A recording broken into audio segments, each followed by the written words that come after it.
এখানে যারা উপস্থিত আছেন হাত তুলে বলবেন তো আইসক্রিম কে কে খান, মানে কোনো না কোনো দিন খেয়েছেন।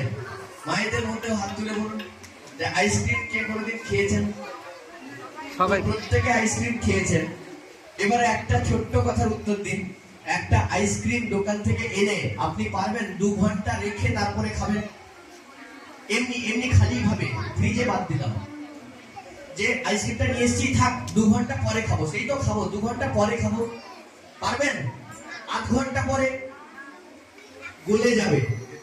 এখন অত্যন্ত গরমে 10 মিনিটও ভরসা নেই। তাহলে যখন এই ছোট্ট একটা আইসক্রিমকে যখন আপনি এত সুন্দর যত্ন করে তাড়াতাড়ি শেষ করে ফেলতে চাইছেন, তার ধ্বংসের খবর ভেবে যে বেশিক্ষণ রাখলে নষ্ট হয়ে যেতে পারে, তাহলে আজকের ছেলে মেয়েদেরকে তৈরি করার ক্ষেত্রে কেন ডিলে করছেন, কেন দেরি করবেন? যে ওদের ক্ষেত্রে আজকের কাজটা আজকে করবো না, 2 দিন পরে করবো। ওদেরকে সঠিক সময়ে সঠিক জায়গায় ভর্তি করাতে হবে, সঠিক সময়ে সঠিক জিনিসটা শেখাতে হবে, সঠিক সময়ে সঠিক জিনিসটা ওদেরকে দিতে হবে। আজ অ্যাকুরেট টাইমে ওরা ঠিক জিনিসটা না পেলে আগামী দিনে যখন ওরা সেই ঘাটতি নিয়ে বড় হবে, তখন দিলে কিন্তু ওই আইসক্রিমের মতো ওদের ফিউচারটা গলে গেছে দেখবেন।